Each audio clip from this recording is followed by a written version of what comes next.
Welcome. My name is Harold Furchtgott-Roth, and I'll be your host today here at the Hudson Institute for a session on Section 13B with one of the leading scholars in this area, John Vecchione. For many years, the Federal Trade Commission has asserted the right under Section 13B of the Federal Trade Commission Act to freeze all of the assets of a company or individuals it accuses of deception or other wrongful acts. These injunctions are routinely granted by courts and founded on the premise that the assets will be seized by the Federal Trade Commission at the close of the litigation.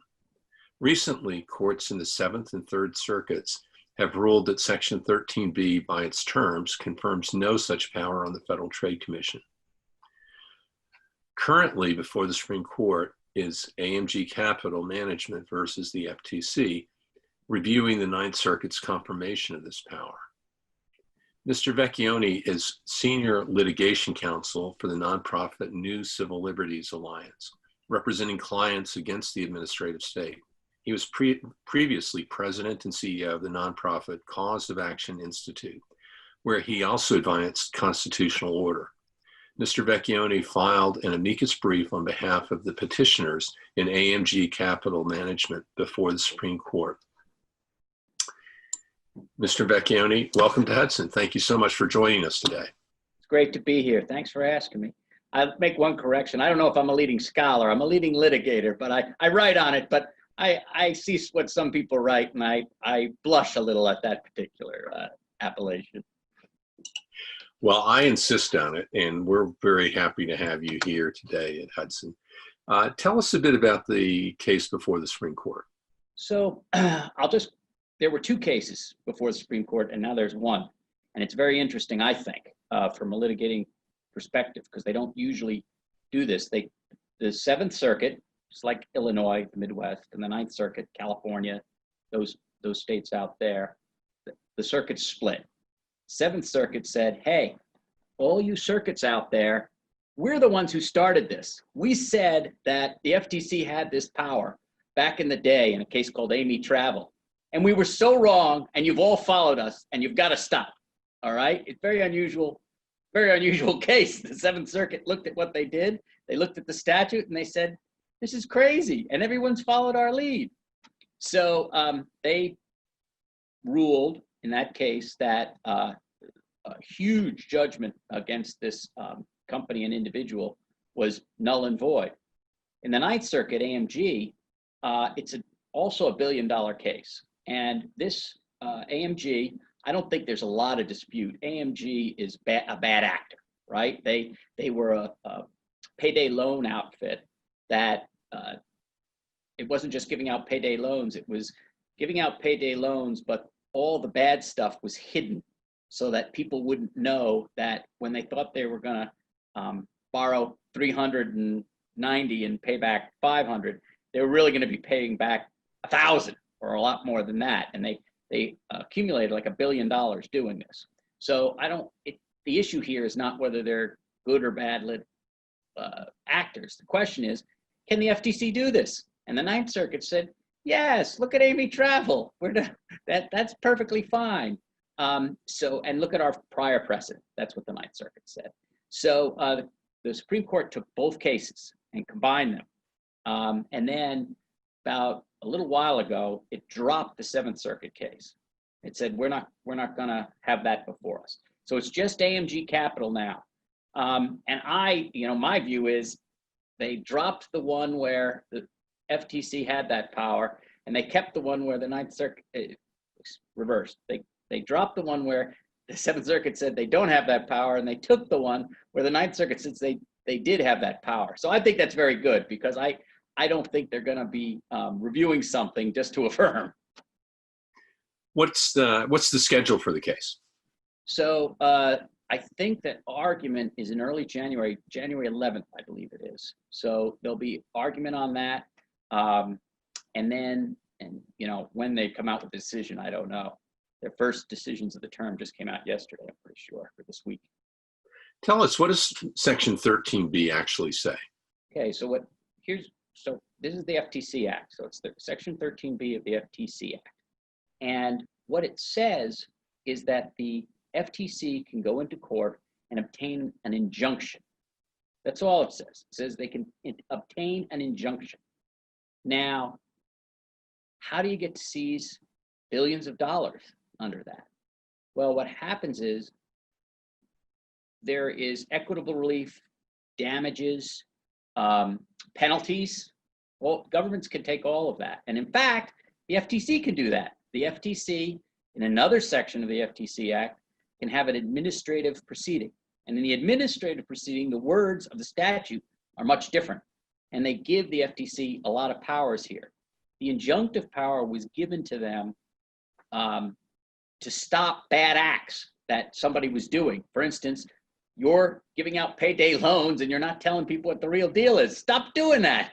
And while we have our administrative proceeding, what happened is, and we say this in our brief, it didn't happen by accident.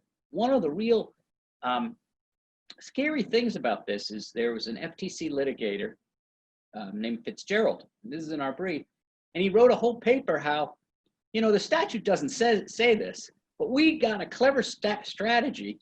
Congress wouldn't be looking at us, the courts wouldn't be looking at us, and we would slowly expand our power and our ability to seize more money by using some old cases from the 40s and the 60s. One of them's named Porter. And he followed the SEC doing this. And so he said, well, we'll just expand what an injunction is. And that's what he did. And then he wrote about it. He was very proud of it. It was not like after this was done and they had the power and they had Amy Travel and everything, he says, and now she was like Penn and Teller showing you how the trick was done.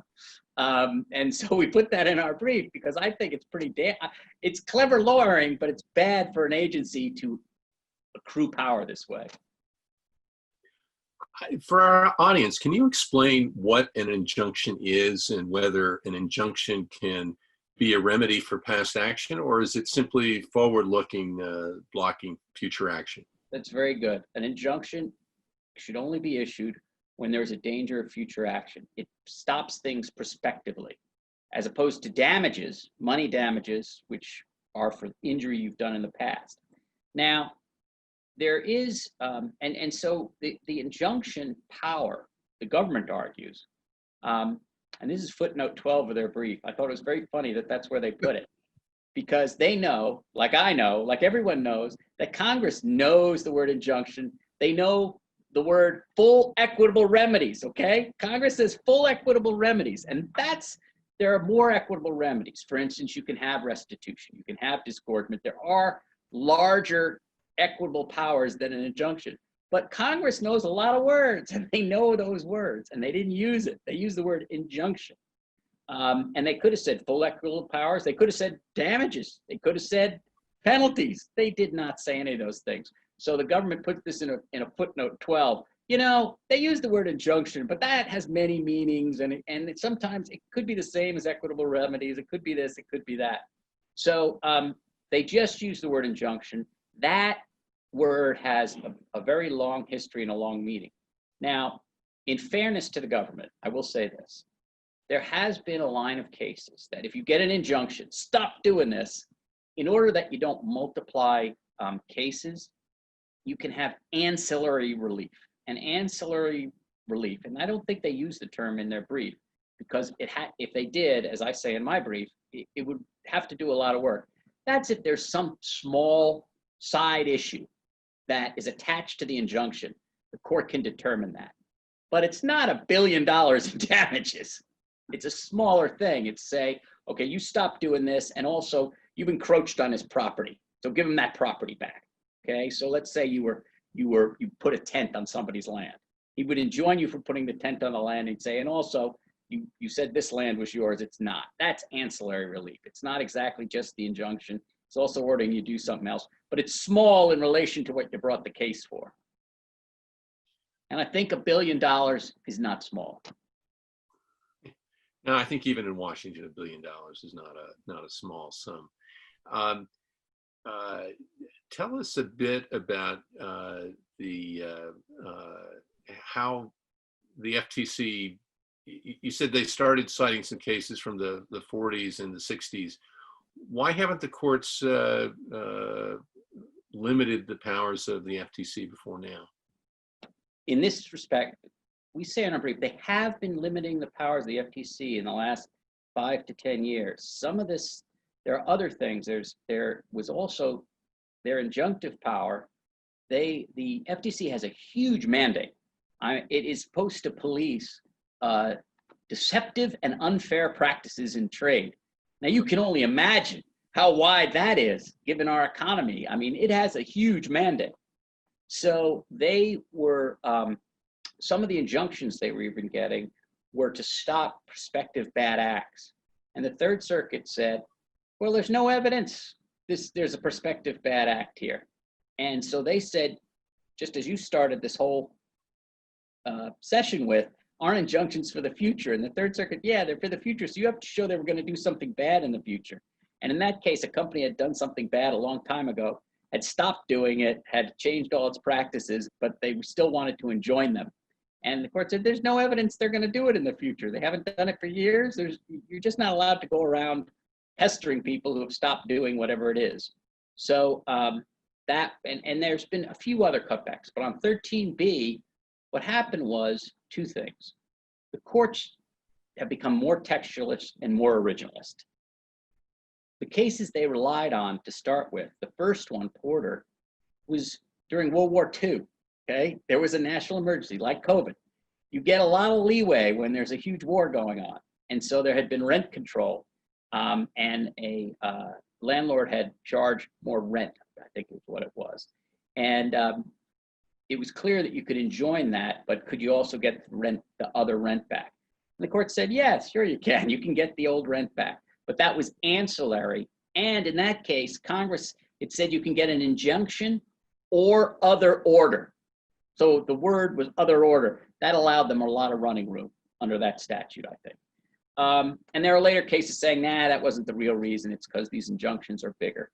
But really, what happened is a series of Supreme Court cases came out saying, look, when Congress wants to give an agency power, it gives it power and it uses words. And then we look at what those words are. And so last term in Liu versus SEC, not FTC, Securities and Exchange Commission, they had used equitable relief. The word was equitable relief. And in that case, the court said they do have a disgorgement power, the SEC, but they cut it back to a disgorgement power because the SEC, like the FTC, had expanded what disgorgement is. Disgorgement is you take somebody's money wrongfully. There's a pot of money. The courts have said, wait a minute, you can't keep that pot of money. You've got to disgorge it because you can't profit from your own wrongdoing. So give it back. But if you have other money somewhere else, they can't take that. That's not disgorgement. That's money damages. That's you hit me in the face, right? And I get a tort judgment against you for $25,000. So then I'm allowed to go after whatever assets you have because that's money damages. And I apply that to whatever money you have. That's not equity. Equity is you've taken someone else's property or stuff and the court gives it back. Tell us a bit about the court process that happens when the FTC seeks to apply 13B. They go to court. Is the other party allowed there? Is there a trial or how does an injunction grant it? Okay, so this is part of how, of this power that they've taken upon themselves that is particularly troubling to me because I've represented clients in this position. You have a going business. The FTC, sometimes in conjunction with state FTCs, the states have them too, goes into court and gets an ex parte order. Ex parte means that it's just you're the party in interest. The other guy doesn't get any notice of it. It's unlike most things we do in court. Usually anything you do in court, the other side gets to see it and tell the judge why you're wrong. Ex parte orders are orders where the order is issued and the guy who it's issued against gets no say in the matter. And how it has developed and how I have seen it happen in real life is they go before a court, they have cookie cutter affidavits. And these affidavits always say the same thing, regardless of the case. And one of the things they always say is that the target has overseas bank accounts or is likely to flee overseas. Now, I have seen these affidavits with people who have never been out of the United States in their lives. They just put it in there. I mean, that's really bad practice, and I've never seen them punished for it. But the fact is, so they go in, they tell these federal courts who are likely to believe the FTC that these are bad actors, they're doing bad stuff, you got to seize the whole thing. So they then go in with the state police or whoever it is, they seize the business, they seize all the bank accounts, they seize sometimes your family's bank accounts who have nothing to do with the case, they seize every bank account, and then they say, oh, now you get to come in and challenge the injunction, the preliminary injunction that we just got. Okay, so you go down to the street and you say, hey, I've got $1 billion just been seized by the government and I need a lawyer. And they say, well, what money hasn't been seized? Because lawyers want to get paid. So what they've done is they've immediately cut you off from even having a lawyer work for you. And the amounts of money released maybe to get a lawyer, the judge sometimes does that. They don't want to do anything long-term. You get it released, they come in, they give it their best shot, or they try to settle with the FTC. They've cut off the real way Anglo-American law is supposed to work, which is a conflict of two sides arguing, because they've deprived one actor of attorneys. Let me see if I understand this right. So a federal agency can go into court, ex parte, seek an injunction for $1 billion against a party that has no idea this is coming, and a federal judge will grant such a preliminary injunction? Yep. Now, it's only supposed to be for 3 days to a week, but they do, and that 3 days to a week is critical. If you or I sue someone, let's say someone actually comes and steals money from us. They steal $100,000 from us. If we go to court to get that money back, you or I couldn't get an injunction because it's money damages is the way the law looks at it. And someday you'll get a judgment and then you go after it wherever it is.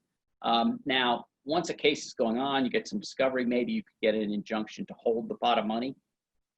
That sometimes happens, but this is routine for the FTC. This is routine operating. In fact, they tend to like this better than their own administrative proceedings in a lot of ways, because it is so devastating and because they always get settlements. Very few people take them to trial. These things rarely go to trial. Cause of action, we brought one to trial, but we were representing someone pro bono. When somebody has no money, they're not going to get to trial. And so whatever they seized, they keep. Sounds a little Kafkaesque to me. It's pretty bad, but the way this started is it's kind of a little bit like the way RICO was used. RICO was started for organized crime, right? Mafia. People who are always trying to evade the law in every way, so they expanded the law, but that's a statute, right? And then the government applied it to more and more things.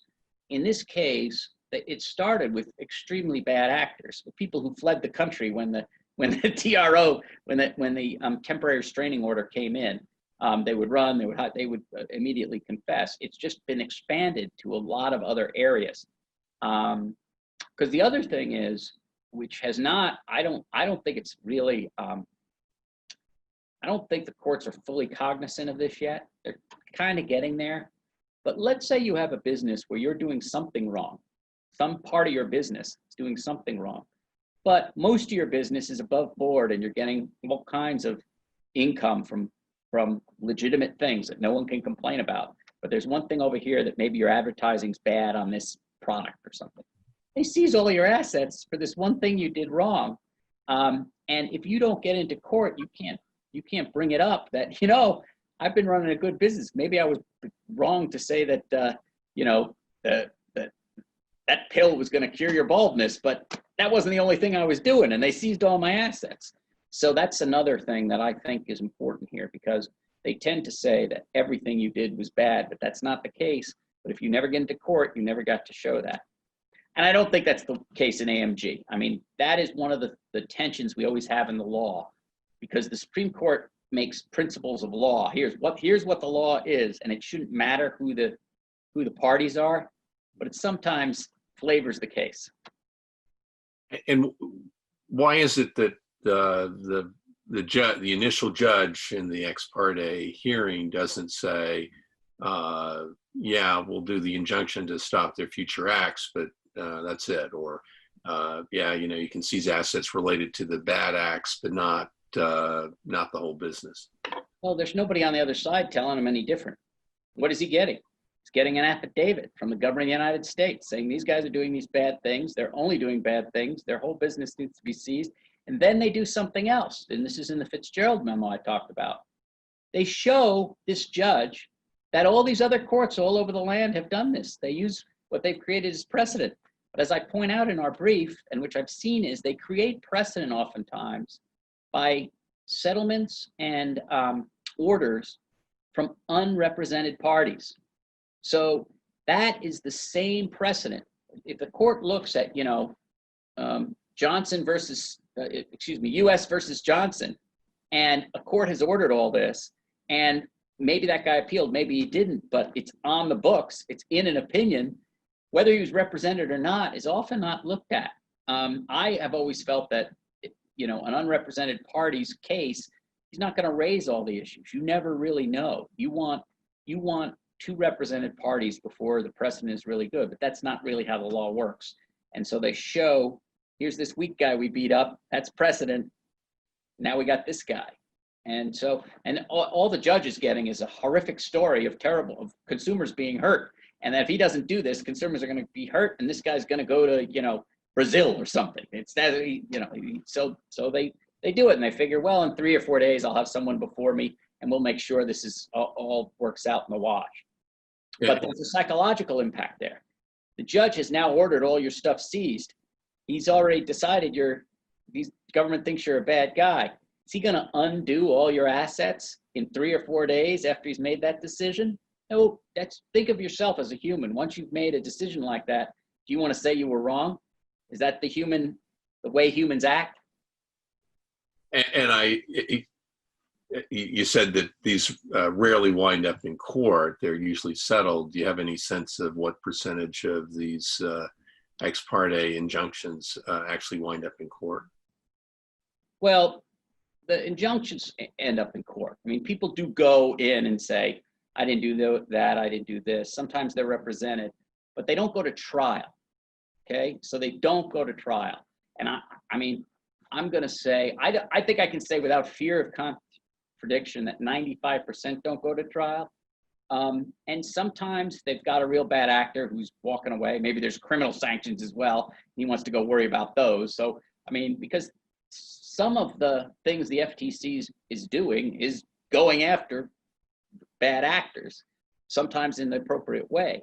But sometimes it's just catching people in its huge net because it has projects, you know, we're going after this industry, we're going after that industry. We've decided we don't like this activity. And people get swept up in the net, but virtually none go to trial. I mean, it's very, very small because, again, how are you going to pay for it? No one is entitled to a lawyer in a civil case. These are civil cases. So you've got to get a lawyer to defend you all the way through to trial. Could take 2 years, could be very expensive. They could, you know, they could be discovery, there's all kinds of things. So by and large, doesn't go to trial. And so you're just stuck with it. You just mentioned that the FTC may go after a certain industry or a certain set of practices. So this is entirely discretionary on the part of the FTC to who they're going to go after, and there doesn't have to be any evidence of any criminal wrongdoing or anything like that. It is totally discretionary what industry they're looking at. That is discretionary. I do think there is evidence of wrongdoing because here's what does happen. They decide that they don't like a practice. One practice they don't like right now is multi-level marketing, where I think that you buy products and maybe you sell them. I'm not an expert in that area, but they don't like any of it. So they will often, a company will be involved in this, and it's not a pyramid scheme under state law, under federal law. It complies with the law, Yeah. but the FTC doesn't like it. So they've decided that all of these things are scams, no matter whether you're really buying the product, whether you have success, whether you've agreed to everything and everything's above board, whether the parties like it or not, and the people who get the products like it or not, the FTC doesn't like it. So they've been bringing a lot of those cases. And once again, it's the same situation where somebody has their assets seized, or their bank won't lend them money or process their checks anymore because the FTC's after them and the banks get scared. And then your business is destroyed and the FTC doesn't have to prove anything. And that's really the insidious part, because I'm sure the FTC could prove a lot of this stuff for the bad actors, but when it stops you having an attorney, people who are hurt are the people who aren't real bad actors, because they're the ones who never get to go in and marshal the facts and then also fight in the appropriate way that we would fight if you're really represented. The way it's in the news now, Facebook has all these antitrust cases. So antitrust is divided between justice and the FTC, all right? Justice has this one, Right. the Department of Justice has this one, but Right. the FTC could bring it under its antitrust powers, and that's a civil case. Well, Facebook gets to fight, but does, the bookseller down the street get to fight? Probably not. Internally within the FTC, when they want to go to court to get an injunction, is that something that has to get signed off at the commissioner level, or is this down at the bureau? Or No, commissioners have to sign off on the case, because that's the initial thing in the case. And one of the things in the government's brief that they're very clear on is that whether they proceed administratively before their own administrative law judges, they're called, and go the administrative route, or whether they go the court route, is completely up to the FTC, they say. And they say that their argument is we get both and all remedies, which either way we go. But they say that our administrative proceedings create law and precedent for everybody, so that they know what we're doing. I don't know how strong that argument is, but I do know that that decision is made at a high level. I'm virtually certain that the FTC has to sign off on this, just like they have to sign off on settlements and they have to sign off on dismissals. So this would also have to sign off. I just know that, I know that from having litigated against what they have to bring to the commission itself. I think it was in your brief that said something like 49 complaints were brought last year under Section 13B. So it's about one a week. Oh, yeah. That comes up to the commission level for them. But I assume they're not given a lot of information about what's really going on. They probably get the same information the judge is getting in terms of what is in the complaint. Well, one thing, I have never been in the FTC, and I do wonder about that. And the reason I wonder about what they get and what they don't get is that staff of the FTC has been doing this a long time. Once they believe in a case, they then find the commissioners and want the commissioners to believe in the case. So we see this, I am always wondering whether or not the higher ups know our view of the case. So sometimes we just send them a letter, but I haven't seen the letters have any effectiveness to the general counsel or otherwise, except at least then I know that whatever's happening in court, that it's not a mistake on their part, that they want to be doing this. So that's the one advantage you get when you actually send a letter to the general counsel rather than the line attorneys. But the line attorneys they'll tell you very frankly when you're trying to settle a case, I can't do that. They'll never let me. So the FTC commissioners have their own agendas as well. I mean, they do. You can see it when they dissent. you can see, just like the Supreme Court dissent, sometimes the FTC commissioners write a dissent on a case that's been picked. And then, of course, the accused, the person on the other side, raises that dissent in every case on earth. We weren't doing anything wrong, only. So I don't think it's a matter of, the czar is deceived. I don't think that. I think it's a matter of they may not be fully informed. They never see a loss coming. That's the thing I don't understand about the big agencies. Both the FTC and the SEC always think they're going to win for some reason. They always act like it, and they always go for it. And then they lose, and they go, oh, I can't believe this happened. And they go to Congress, and they say, oh, we don't know why we didn't get this power. And they always tell Congress it was the court's fault. Anyway. Speaking of which, tell us about, there was a letter sent by all 5 FTC commissioners to Congress in October. I thought it was an extraordinary letter. Is this the one that they were afraid that this power is going to be taken away?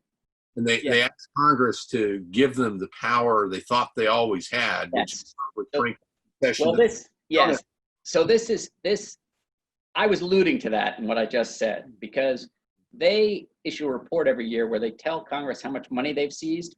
And there's what I call the top line number and the bottom line number. And the top line number is they get injunctions for huge amounts of money, but the people they sued don't have that amount of money.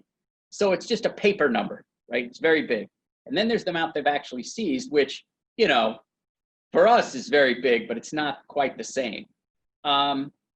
So they have seen this assault on this power. It's been going on for a little while. Lawyers have been bringing this up for a little while now. I'd say maybe 7 years. It's been percolating through the law. Mm-hmm. So now they've been going to Congress to say, look, change the language, which from our perspective, that's how you're supposed to get these powers. I mean, it is how you're supposed to do it.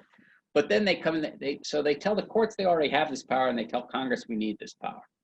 And there will be, since I think that the Supreme Court will cut back this power, they may not perfectly define it because the issue I told you earlier, that there is ancillary relief with an injunction, and the scope of ancillary relief is not hard and fast right now in the Supreme Court precedent. There may be some wiggle room on that, but I think they're going to get this, hey, you can take $1 billion. That stuff's going by the boards. So then they'll go to Congress, and we'll see what Congress has to say about it. Because that's the other thing that's kind of unfair here. Congress listens to the FTC.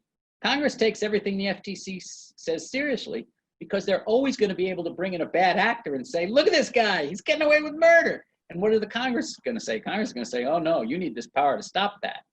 The person who hasn't done anything and who gets caught up in the web is never going to be before Congress, because they don't know what's coming. The FTC knows. So if they did get the law changed, well, that's getting the law changed. But it is interesting that they are very worried about these cases.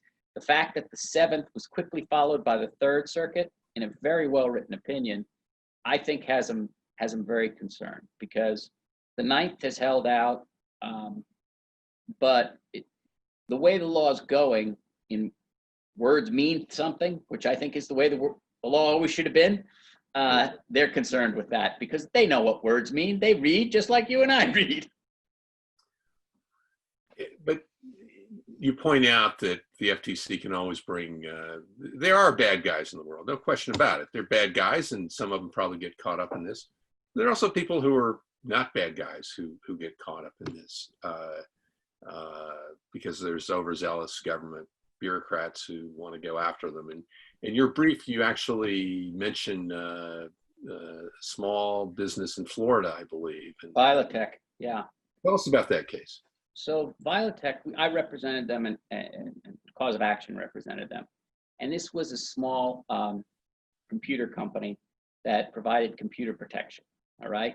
And the FTC created one of its programs was Operation Tech Trap, where they said that all these organizations were using lies to get unsophisticated people on the hook for all of these computer protections. Well, our clients were actually providing computer protections, all right? And they had a problem with some of the pitches when people called in. And to be fair, the court found that our clients were liable under the statute for some of their statements to customers from the early part of their business. So they got summary judgment. The FTC got summary judgment. But we said, but wait a minute, these people are getting the product. There's no damages. You can't show there was any damages. You've got they're liable. You could get an injunction. I mean, they're liable under the statute according to the court. But what are your damages? So we took them to court. I want to go back for a bit. They got one of these injunctions at the very start. Client couldn't get any attorneys. They came to us eventually. They were represented pro bono. So that's how they were able to do it. They'd had 2 or 3 attorneys who dropped out or had to drop out or couldn't do anything. And they got that injunction. And we took an appeal to the 11th Circuit before the case was over. And we said, look, the wife doesn't own the company. She's not involved in this. The brother he lives on the other side of Florida. He's never done anything. And all his assets have been seized. And the 11th Circuit said, yeah, that looks bad to us. How do you go around just... So then they came into court, and I'll never forget this because it was really amazing. The district court had done everything they wanted. She'd gotten partially reversed on this one thing. She gave them a chance to have a hearing, with us there too. I mean, it wasn't like it was ex parte like they got against us. And they came in and they said the same thing they told her at the beginning. But look, and she says, I'm paraphrasing, but she says, I am not going to seize someone's assets because they're related to somebody else. Do you have anything else? And then she was obviously, I've always seen the look on her. I've always thought she felt that the government had behaved badly there. And so then, so their assets got unseized, and then we went to trial, and the government couldn't prove any damages. They gave, I think it was nine different totals. And the judge there, he was from Minnesota. He was down there. I think he was a Twins fan, and they do their they have spring training in Florida, and so we had this Minnesota judge down there in Florida, I think, going to Twin game, and he said, no, you didn't prove your case. Now think of all the people who didn't, and now the receiver had spent all the money, so the client didn't get that much back, but whatever was left, they got back. The business was destroyed, and the judge had found that a lot of their income streams, it was the situation I told you before. Nothing wrong with this. Even the government admits there's nothing wrong with these income streams. And yet the whole thing had been destroyed. So that's a bad thing. And that's for a company that was liable under the judgments of the court for certain things, but it wasn't liable on other things. But no one gets to show where they were right and where they were wrong if you don't ever get to court. John, let me just see if I understand this. This is so chilling. It's a small business. This is not some big company. It's a small business. They're selling computer virus protection services or whatever. They may make a couple of exaggerated claims to some customer. Otherwise, it's a legitimate business. And the federal government goes in ex parte, gets all the assets seized for the company, and the wife of the owner and the brother? Yes. And they had tangential relationships to any of the bank accounts. The brother had helped, I think the brother had helped form the company, like he had shown them how to put the papers together. And then he left. He hadn't done any of the actions, no actions. And so they seized it. And the other thing they did is they put in one of those cookie cutter affidavits that these guys, they could leave. They were Americans. Well, the wife, I think, was from South America, but they were all Americans. They didn't go, they didn't have property abroad or anything. They weren't, they weren't, some sort of gang that has all kinds of members in Venezuela or somewhere. They were Americans like you and me. They lived right there. They weren't going anywhere. They just built a big building because their business was so successful. They wanted to expand, so they were expanding down there in Fort Myers. They weren't buying property anywhere else or doing anything else, but that was in That was in the affidavits, and that was not true. And it's really bad. But yes, so their business was destroyed. They did, they were at least vindicated that about what had happened. I mean, there had been no consumer complaints. This isn't something where people are calling into the FTC. I missed that. There was no consumer complaint? Not before this all happened. But then the government shut down the business and people weren't getting their computer services, so they really started complaining. Well, my jaw is on the ground. How did the FTC find out about this if there were no consumer complaints? Disgruntled employee. Oh, disgruntled employee. Okay.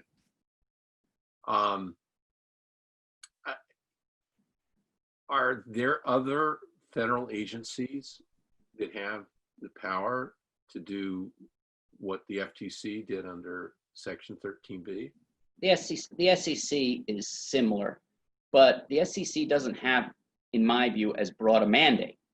The problem with the FTC is unfair or deceptive trade practices. Who knows what that means? Yeah. And the FTC doesn't like making rules. They are allowed to make rules, but they don't make rules and say, all right, if you're doing this, we're coming after you. That's wrong. Like we know, for instance, the EPA can do certain things. It can seize property. The EPA has certain, but the EPA, to its credit, makes a lot of rules. The EPA says, don't do this, don't do that, don't do the other thing. The FTC proceeds by litigation, and they regulate by litigation. And it's litigation where there's no one fighting on the other side a lot of the time. Wow. This is very, very chilling.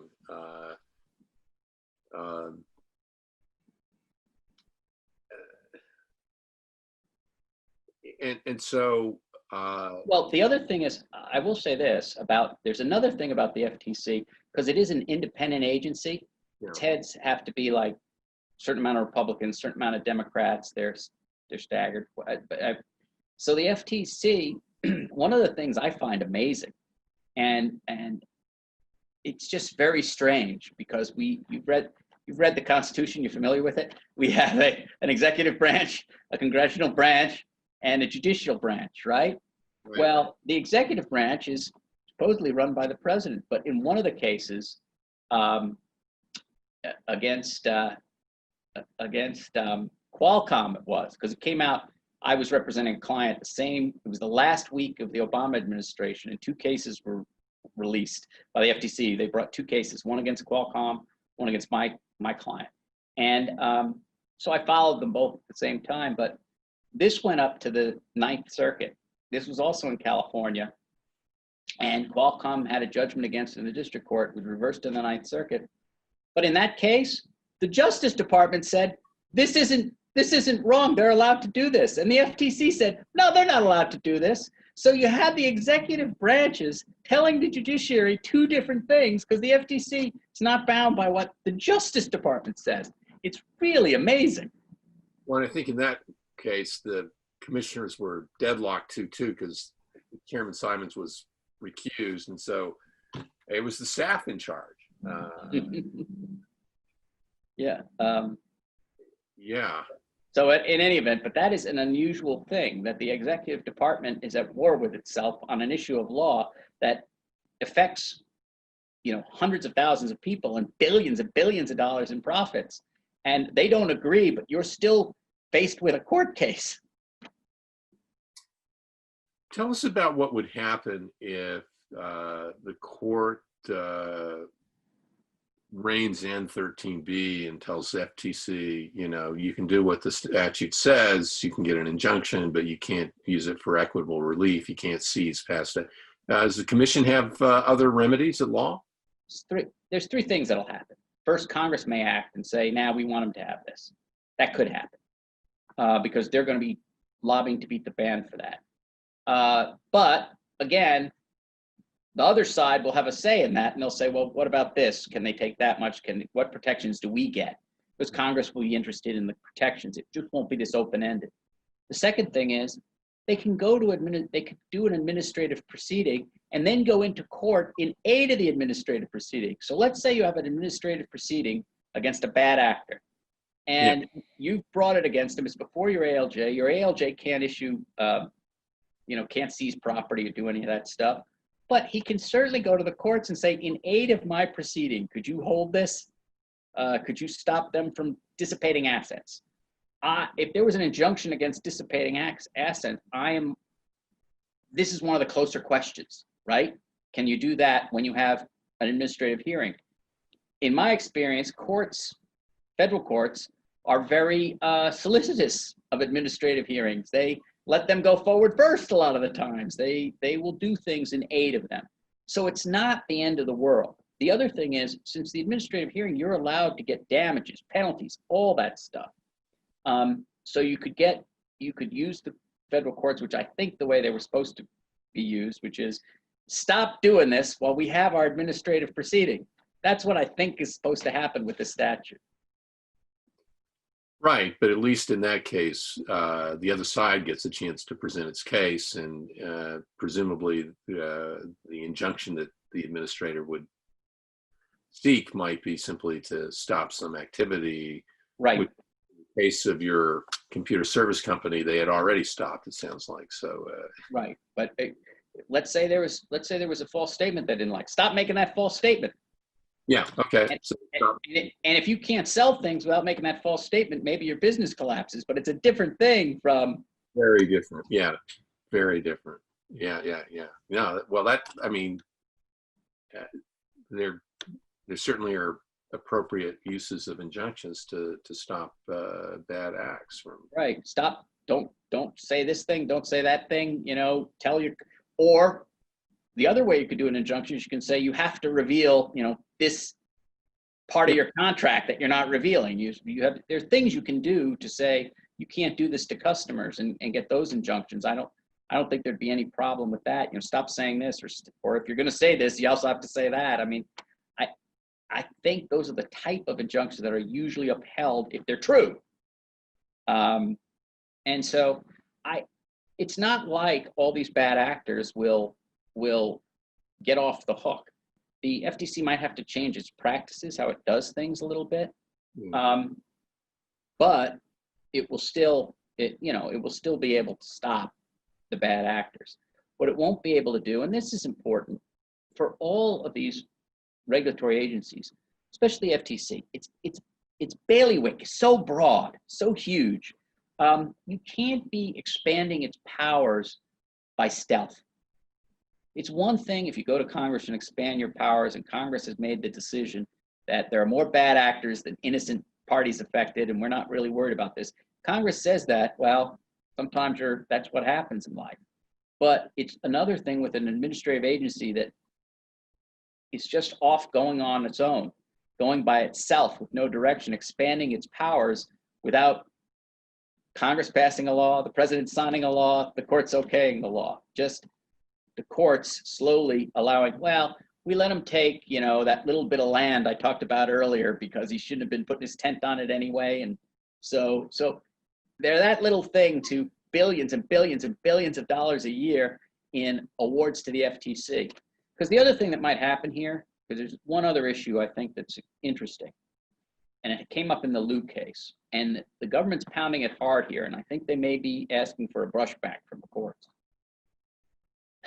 Under equity, when you take money from the bad actor, it's supposed to go to the injured party. In these cases, it often goes back to the Treasury, to the government. Yeah. There's some dispute whether the awards the FTC gets are going to the injured parties is a contested issue. All right, are they really going to this consumer? Now, some of them really are. The FTC does get money back in the pockets of people, but how much of that is for the consumer? How much of that is the FTC? I think that's still a contested issue.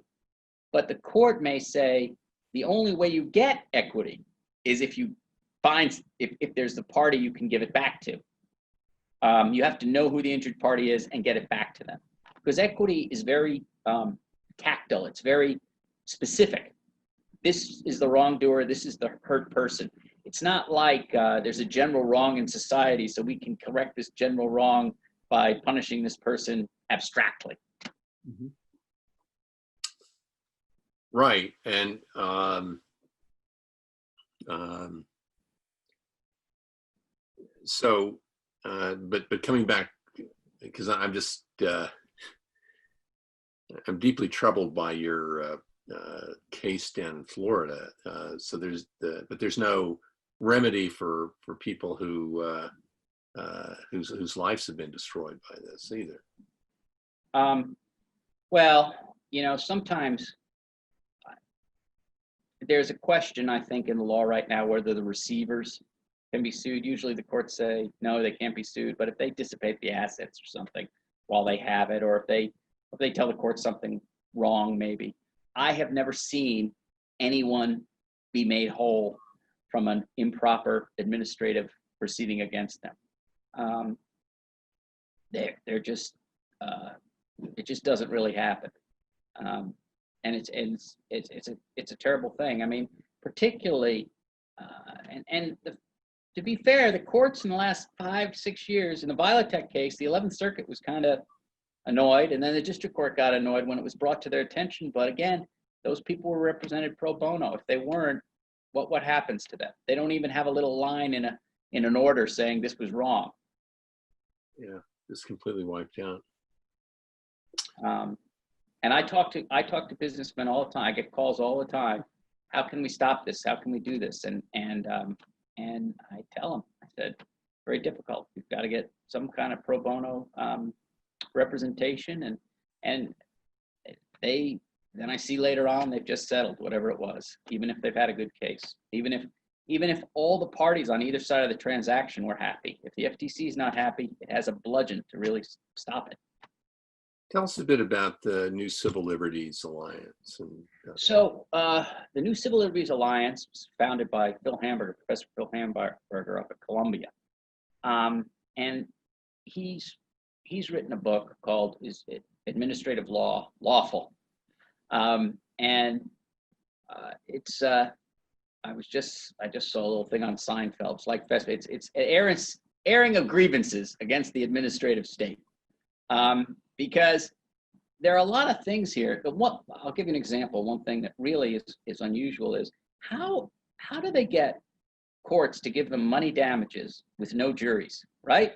Happens in administrative law all the time, but we have a constitution that says over $20 in damages and money damages, you get a jury to decide that. And I always joke that $20 amount reminds me of the Austin Powers, where Dr. Evil goes $1 million because he's been in cryogenic freezing too long, so he doesn't know that's not enough to ruin the world. So the $20, but they get money damages. They don't have the protections that courts have. And Professor Hamburger thought that and thinks that this is the way more Americans will be subject to administrative courts than to our courts of law, to our federal courts. It's like 10 times the amount. It's some huge number like that. But who is protecting the civil liberties of the people whose rights are affected by that administrative army, really? Because there's tons of these ALJs, tons of these courts, tons of various ways that you can be affected. So he founded the New Civil Liberties Alliance, and we represent people before administrative agencies, or we go into court to stop an administrative agency from doing things on behalf of various clients. And we're pro bono. We're not a law firm. We represent parties without legal fees.